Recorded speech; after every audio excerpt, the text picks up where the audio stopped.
workforce development is kind of a neutral issue.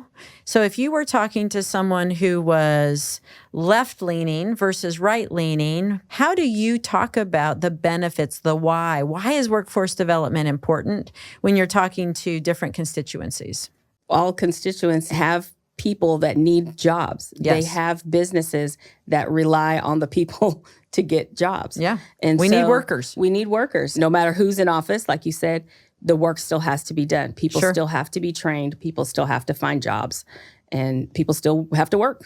This episode is brought to you by Texas Mutual Insurance Company, the state's leading provider of workers' compensation insurance. Since 1991, Texas Mutual has been helping employers prevent workplace accidents. To learn more about how Texas Mutual provides a competitively priced source of workers' comp insurance for Texas employers, visit www.texasmutual.com.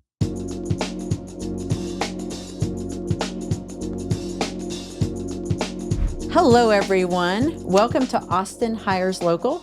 We are the podcast that brings in leaders from around our community, around the state, and eventually around the country in to sit in our studio and have on-the-record conversations about workforce development. My name is Tamara Atkinson, and I have the honor of serving as the CEO of Workforce Solutions Capital Area. And today, I am joined by my friend and board member, Melanie Flowers, who is here to talk to us about workforce development. Melanie, are you feeling good today? You ready to jump in? Let's go. Okay.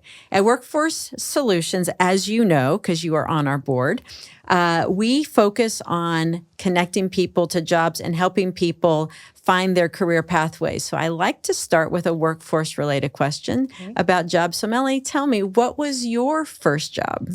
Do you want to know my first job, paying job, or my first W-2 job? Yes. Both. Both. I want both. First job was babysitting. Okay. So there were lots of kids in our neighborhood, and I was the one that the parents responsible enough to babysit their kids. Did you like it? I loved it. Yeah. With the good kids. What did you do with the bad kids? We played different games to keep them entertained, and I would try to wear them out so they would go to sleep until their parents got home. Nice, nice. How about your other job?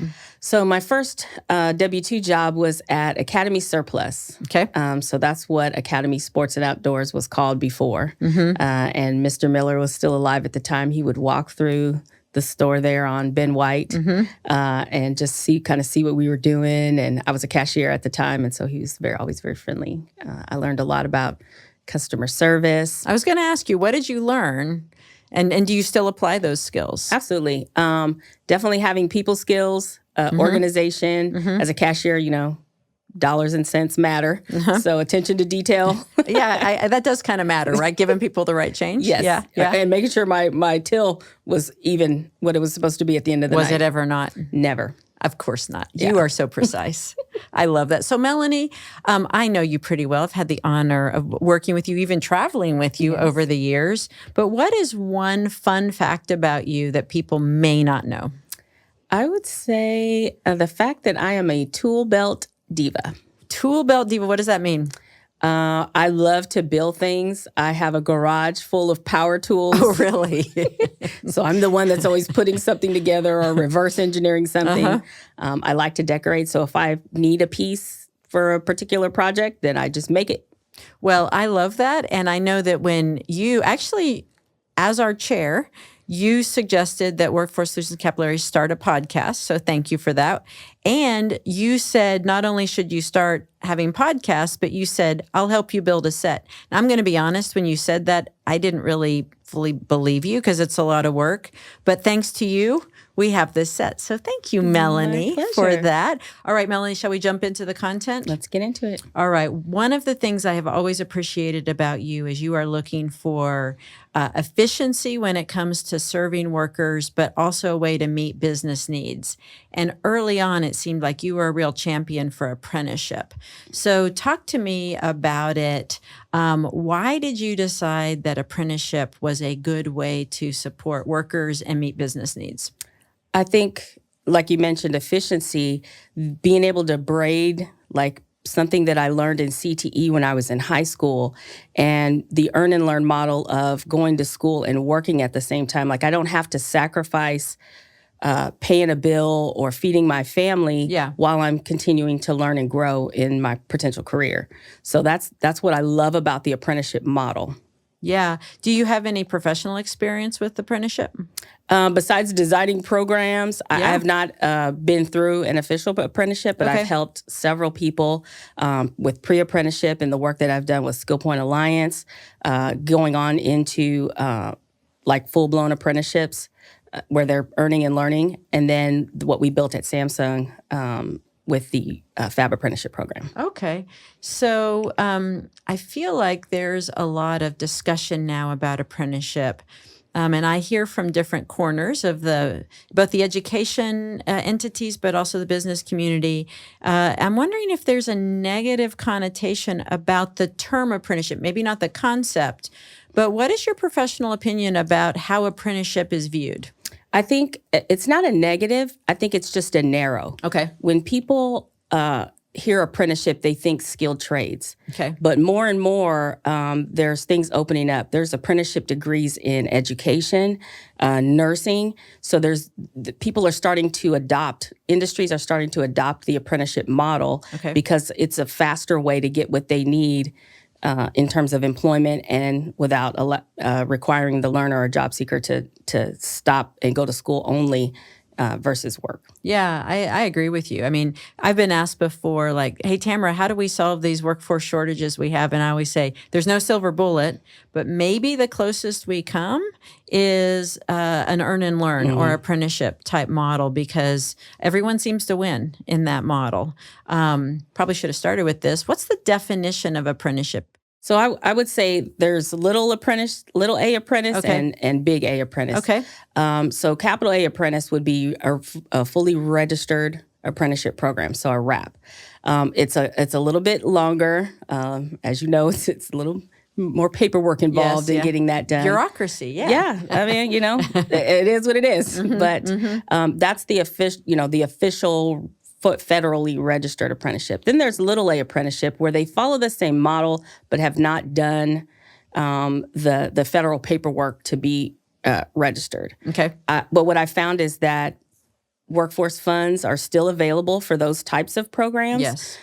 We've benefited before in upskilling and reskilling program or employees through that type of work with the workforce. So that's the little A, and then the big A. That makes sense. So in November, we're going to be celebrating National Apprenticeship Week. And of course, on our board of directors, we have board leaders, both union-based and open shop, that are leaning into apprenticeship. What would you want any business leader that's watching this to know about apprenticeship as we approach National Apprenticeship Week? I think that being involved or having an apprenticeship, whether it's a little A or capital A apprenticeship, is worth it. It's less time recruiting. You're able to grow your own. We've used that term before. Yeah. Get people into your workforce, and they're earning and learning. If you're willing to take that time, I would say to an employer, don't sleep on an apprenticeship. That's great. So what the viewing audience may not know is here on staff at Workforce Solutions Capital Area, we have a Cracker Jack staff member, Amber Warren, who is an apprenticeship expert and can help businesses go through that paperwork, as you so diplomatically said. Yeah. So we've got resources here. So people watching know that Workforce Solutions can be a resource there. Absolutely. Okay. Absolutely. Are you ready to switch topics? Let's go. All right. I want to thank you for your longstanding support as one of our board of directors. What people may not know, if they haven't been following our board, is that you served as the chairperson of our board for 4 years. So thank you for that. And many of those years were during COVID, which was a difficult transition time for our board. So thank you. So let's talk a little bit about your journey to becoming a board member for Workforce Solutions. So how did you find out about us in the first place? And what did that start of that journey look like for you? It actually started with some of the work you all were doing to build the Hire Local plan. Okay. The original, the first plan. I was invited or recommended by Catherine Morse, who was our legal counsel at Samsung at the time. Shout out to Catherine if you're watching this, Catherine. And she recommended that I participate because you all wanted to stand up a manufacturing industry sector partnership as part of that Hire Local plan. Yes. And so I was invited to be on a committee, and I worked with Leah at the time and a few other advanced manufacturers in the region. And I immediately fell in love with the system. Yes. Not the bureaucratic part of the system, but the Nobody work falls in love with the bureaucratic part. but the work that the entire workforce system was doing for the community, what it's doing for people, I just loved it. And that I have a passion for teaching people anyway, but to see it go from this to that to this to that, and ending in a job that could potentially change a family's financial trajectory. Yeah. I just to see the whole ecosystem at work, I immediately fell in love. And so being on the committee, when there was an opportunity to join the board, I jumped at it. And then it led to chair, and now I'm still on the board, but I just love the work. As long as you'll have me, I'll be happy to serve. Yeah, thank you. So I love what you're saying. I want to just, for the viewing audience, kind of double down on what you were participating in, because we call it a industry sector partnership, where we take a targeted industry like manufacturing, and we really try to go deep into that industry to look at what does business need, and then how can education and workforce development help business meet those needs. And one of the things I really appreciated about your participation in that group in particular is you are very good at processes and process mapping, and you are one of the most organized people I know. So you really helped lead that work. And one of the things I also want to shout out that you did that is part of an industry sector partnership is you said, look, you were part of a large employer at the time, and you said, look, this large employer, we will put our name on the line to have name recognition so that other companies will see that this is a real thing. You know, it lended credibility to what we were working on. So thank you for that. So you've been on the board for a number of years, served as chair for 4 years. I'm curious, what has surprised you about being on the board or being the chair that maybe you didn't know before as a business leader looking from the outside in? First shocker was, wow, Workforce Solutions does more than just dislocated worker services. Yeah. From the business perspective, it was, oh, when you get laid off, that's what you go do. You go to the Workforce Solutions. But there were, as we uncovered and looked behind the curtain, there's so many good things that Workforce Solutions does for the community in terms of helping people find jobs, upskilling people, reskilling people, wraparound services. Maybe there's someone that's challenged. I can't get to training. I want to go to training. I can't get to training, and you provide transportation. Maybe they're food insecure. There's so much work that's involved and passion for getting people to the next level. And Workforce Solutions does a great job of bringing all of that together to help folks out. So talk a little bit about the experience of being a board member. What has that been like to you in general? And then maybe also talk about any advice you'd have for business leaders or other community leaders that are thinking about being on the board, or maybe had never even considered being part of the Workforce Solutions Board. What has been your experience and what advice? I've had a really good experience bringing all pieces and representations within the ecosystem has been enlightening. To see higher ed and post-secondary work with employers, work with other training providers, and watching the magic happen, if you will, and just the brain power of, hey, my problem has the same feel, but it's not the exact same problem, or, hey, that used to be a problem for me, and now this is what we did, and helping other industries.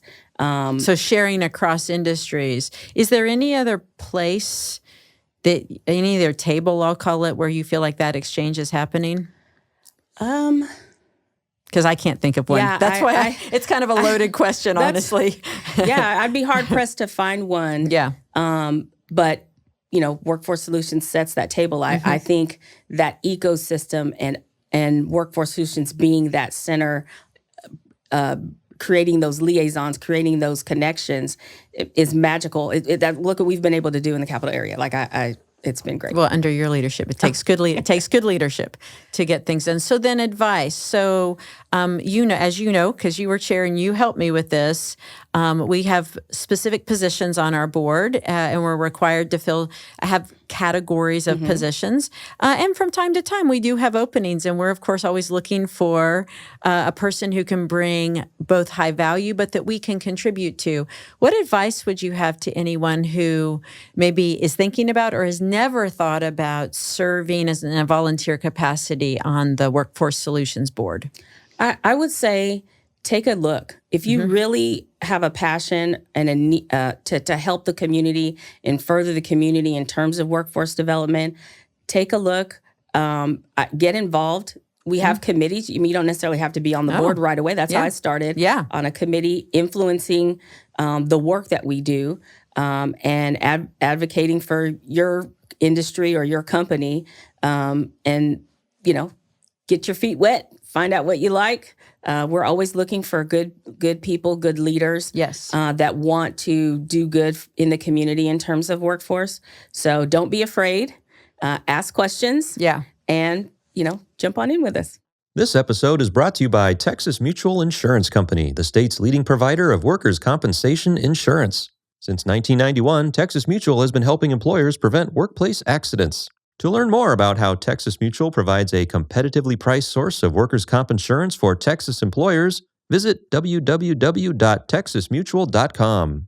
Okay, so Melanie, we've been talking about being on the Workforce Solutions Capital Area Board, which of course we're the board that serves Austin-Travis County, but you also represent workforce development on a national stage. What an honor that you are one of two representatives from the great state of Texas on the National Association of Workforce Boards board. Yes. That's a mouthful, isn't it? Board member for the National Association of Workforce Boards. But what a great honor for both you, but also just a great recognition of what we're doing in Austin. So talk to me a little bit about what you are seeing from that vantage point of being a national board member. In particular, Melanie, as a leader in workforce, I'm always concerned about the state of public workforce development. And so maybe I'll ask it this way. When you think about workforce development from a national perspective, what would you say is a rose? What's really going well? What's a thorn? What's causing you a little bit of concern or caution we need to watch out for? And then bud, what is emerging when it comes to the state of workforce development that you have a unique vantage point to look into and then share back with us? For the rose, I would say being able to see the best practices across the country has been very helpful. As you know, I'll come back and say, oh, they did this and always. They did that. I think whenever you're at a NOB board meeting, I get a text like, Tamara, can we do this? Can we do this? Yes. My to-do list grows. There you go. But it's good stuff. But it's a great opportunity to benchmark other great boards that are doing great work around the nation. Another thing, it's given me a deeper appreciation in the differences of boards. We have urban, we have rural, we have single state boards, we have boards with multiple. Yeah, I don't think people realize that there's a variety, right? Yes. Of different kinds of boards.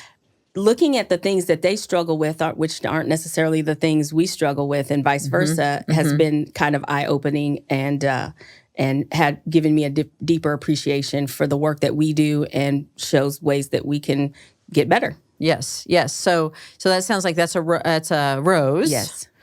What else would you say about a thorn when it comes to workforce development from a national perspective? Everybody's top of mind is the WIOA reauthorization. Okay. And for those who are watching, what is WIOA and what is its significance to us? So it's the Workforce Innovation Opportunity Act. Right. And this is the federal funding that comes down to help dislocated workers, adults, and youth. Yes. And it gets reauthorized every 8-10 years. Supposed to be. Yeah. But we're kind of at an impasse now. in terms of the reauthorization or the new act, whatever they're going to call it. Yeah. But it's crucial to the work that we do here on the ground. It is one funding source for us, but you've been very resourceful in tapping into our local and state governments as well as additional philanthropic dollars. We're lucky to be in Austin, Texas. That's I'm telling for sure. you, Yeah. I didn't have any worries. We don't have as many worries as other boards that strictly rely on that funding. And so some of the work that we've done has been benchmarked in terms of going out and seeking philanthropic dollars and city, county, and state dollars to supplement.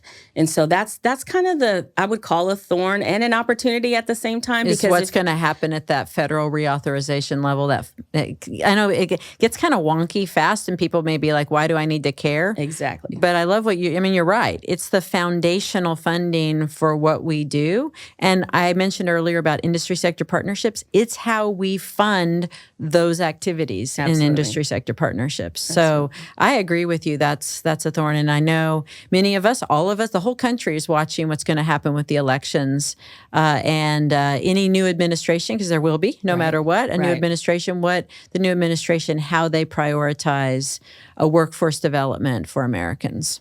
That's one thing that I do love about our space is we're party agnostic. Yeah. Every party has constituents that need jobs and need training. So we're here to help. We're just hoping to be able to get to that next level, get the reauthorization done so everybody can breathe. Everyone can breathe. Maybe before we talk about a bud, actually say a little bit more about what you just mentioned, because I don't know that people think about that enough, that workforce development is kind of a neutral issue. So if you were talking to someone who was left-leaning versus right-leaning, perhaps, and we are, unfortunately, I think, a very polarized society now, how do you talk about the benefits, the why? Why is workforce development important when you're talking to different constituencies? I would say just what I said earlier.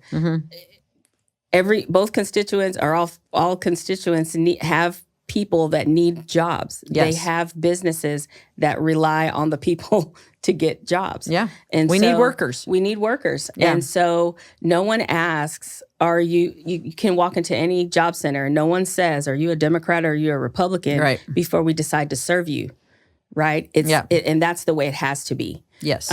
We have to remain neutral because no matter who's in office, like you said, the work still has to be done. People still have to be trained. People still have to find jobs, and people still have to work. Yeah, people still have to work. And oftentimes when I'm talking about it too, I can talk about the support we bring to families and how we're helping them, including, we haven't mentioned yet childcare, but childcare is such an important part of what we do here at the Workforce Solutions Capillary and in Texas boards. And that's probably also something from a national perspective you're seeing. Texas is the only state that has childcare as a funding stream administered through the workforce system. So what an asset, what an advantage that we have. Absolutely. And I think it's if people were to step back and look, they would look in and go, yeah, that's just has nothing to do with training or getting someone better skills. But it 1000% does. If I can't get in the seat to learn because I have a childcare need, I'm not learning. Yeah. And so I'm glad that Texas recognizes that childcare is part of workforce development. And I appreciate that we do that. I agree with you. So kind of the third part of that is BUD. What do you think is kind of emerging as you sit in your national board seat? Like, what do you see as a trend or trends that give you some optimism? I'm seeing more business recognize, who Workforce Solutions is, what workforce development is. And it's very encouraging. And rather than wait until I have to let somebody go, they're engaging the workforce system more and more. Interesting. So is that kind of like layoff aversion? I would type say work? Yes. Yeah. That or just, hey, I have a need. I want to upskill my current workforce to get them to the next level, to create room for more entry-level jobs. I've seen that happen. I just love that business is getting more involved in seeing workforce development in a more positive light. Yeah, I love that. I mean, that's really our secret sauce, right? Is our boards are comprised majority business leaders, and it only makes sense that for us to function, we need business participating. Yes. And I'm going to say it again. That's why our industry sector partnerships, I think, are so important, and the fact that we invest in supporting those. So is there anything on the horizon from a national perspective that you see going forward? Like if workforce development's wildly successful as a way across the country, we prepare and connect workers to jobs. What is one thing like 5 years from now that you would love to see a part of what workforce development does in our country and specifically here in Austin? I would love to see a more cohesive alignment of pathways. Oh, interesting. Where we've seen just here at like the state level work happening with TEA and the tri-agencies, right? Sure. But on the national level, I would love to see more. Let's start in school and have school focus on what are the needs of the region, right? And the employers will be involved with the schools, creating opportunities for people to gateway in or apprenticeship in or wait till they graduate a 4-year degree. I would love to see more streamlined. Right now, it's kind of choppy. Everybody's kind of doing in some cases, doing their own thing. Yeah. I want to do just my one thing, and I may not articulate to this one thing. You've heard me talk about articulation. Yes. Like if we're going to spend the time training folks, it's got to be able to align with something I may want to do later. Yeah. Otherwise, what's the point? I love that. You've always been a proponent for building pathways and make sure they're connected. Here's a controversial question. Recently, I heard a leader say we should start workforce development in kindergartens with some of our youngest learners. What do you think about that? I think that's a great idea. Okay. I think because painting a realistic picture of what things are, our good friend Jaime Cruz in Southern Nevada. Shout out to Jaime. Shout out to Jaime. He's got coloring books in the childcare centers. Yes. About different careers. It can start just that easy.